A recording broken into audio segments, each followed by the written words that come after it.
Hello viewers, আজকে আপনাদেরকে দেখাবো দারাজে কমন একটি সমস্যার সমাধান। ঠিক আছে, আমরা অনেকে দারাজ থেকে পণ্য কেনার পরে সেই পণ্যটি যদি ভালো যদি না লাগে তাহলে এটাকে আমরা ক্যান্সেল করতে চাই। ঠিক আছে, তো এটা কিভাবে ক্যান্সেল করবেন আপনাদেরকে আজকে দেখাবো পুরো প্রসেসটা। তো ভিডিওটি সবাই ভালো করে পুরোটা দেখবেন, পুরোটা না দেখলে কিন্তু বুঝবেন না। ঠিক আছে, এখানে যে কোনো একটা পণ্য অর্ডার দিব। যেমন ধরেন আমি এখানে এই 611 টাকার পণ্যগুলো আমি এখানে অর্ডার দিব। ঠিক আছে, ধরেন এটা অর্ডার দিলাম, এটা অর্ডার দিলাম, এটা অর্ডার দিলাম, এরপরে এটা ওয়েট করলাম। ঠিক আছে, তিনটা অ্যাড করছি। এরপর আমি বাই নাওতে ক্লিক দিব। এখন আমাকে প্লেস অর্ডারে ক্লিক করতে হবে। প্লেস অর্ডারে ক্লিক করলে এখানে দেখবেন পেমেন্টের একটা মেথড আসবে। পেমেন্টের মেথডটাতে আপনাকে বিকাশও করতে পারবেন, রকেট, নগদ সব জায়গায় করতে পারবেন, ক্যাশ অন ডেলিভারিতেও করতে পারবেন। আমি এখন ক্যাশ অন ডেলিভারিতে দেবো, কারণ আমি ভিডিওটি দেখানোর জন্য, জাস্ট আপনাদেরকে দেখানোর জন্য জিনিসটা আমি বাই করতেছি, না হলে এটা আমার লাগবে না। কনফার্ম অর্ডারে ক্লিক দিবেন। কনফার্ম অর্ডারে ক্লিক দেওয়ার পরে এখানে দেখবেন পেমেন্ট সাকসেসফুল হয়ে গেছে। এখন আমি ব্যাক দিব। এখানে আমি অ্যাকাউন্টে ক্লিক দিবেন। ক্লিক দেওয়ার পরে এখানে দেখেন টু শিপে আছে, এটা এখনও এটা শিপিং হয়নি। যদি টু শিপে থাকে এটা ক্যান্সেল করলে ক্যান্সেল হবে। ঠিক আছে, আর যদি টু শিপের মধ্যে যদি না থাকে তাহলে এটা ক্যান্সেল করলে সারাদিনে হবে না। আসার পর এখানে এই কোড লেখা এটাতে ক্লিক দিবেন। ঠিক আছে, এটাতে ক্লিক দেওয়ার পরে এখানে ক্যান্সেল লেখা আছে, এখানে এটা ক্যান্সেল দিলাম।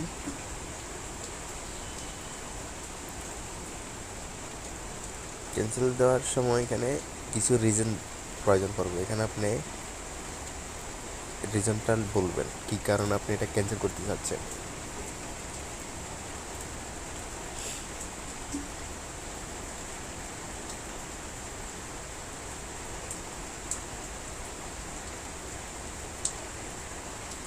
এখানে যে কোনো একটা দিয়ে দিবেন, আমি এটা দিয়ে দিচ্ছি।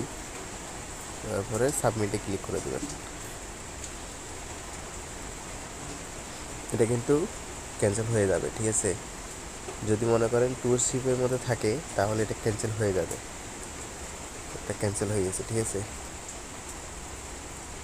এটা ক্যান্সেল হয়ে গেছে। এখন ট্যুর শিপের মধ্যে এটা আর নাই। ঠিক আছে, যদি মনে করেন ট্যুর শিপে নাই কিন্তু টু রিসিপে চলে আসছে তাহলে এটা আর ক্যান্সেল হবে না। আপনাকে মাথা রাখতে হবে। এই জন্য আপনাদের ক্যান্সেল করতে চাইলে ক্যান্সেল হয় না। ঠিক আছে, এই টু শিফটিংয়ের মধ্যে থাকলে এটা আর ক্যান্সেল হবে না। ঠিক আছে, আপনি যতই ট্রাই করেন না কেন এটা আর ক্যান্সেল হবে না,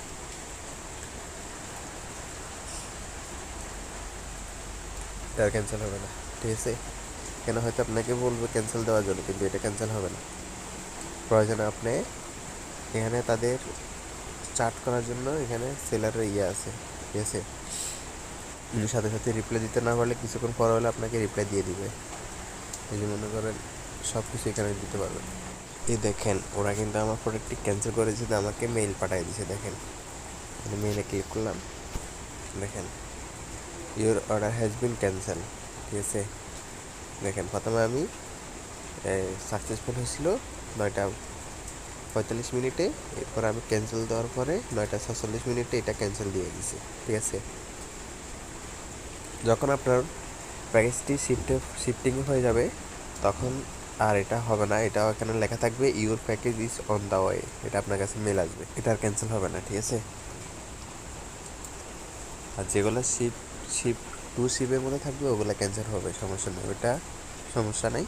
আর যদি মনে করেন না হয় টু শিপে থাকার পরে যদি ক্যান্সেল যদি না হয় তাহলে আপনারা সেলারের সাথে কথা বলে নেবেন, তাহলে সমাধান পাবেন ইনশাআল্লাহ। তো আজকের ভিডিওটি এই পর্যন্ত। ভালো লাগলে লাইক, কমেন্ট, সাবস্ক্রাইব করতে ভুলবেন না। ঠিক আছে, আর আপনাদের কী রকম সমস্যা আসে আমাকে কমেন্ট করে জানাবেন। যতটুকু সম্ভব আমি আপনাদেরকে হেল্প করার চেষ্টা করব। সবাই ভালো থাকবেন।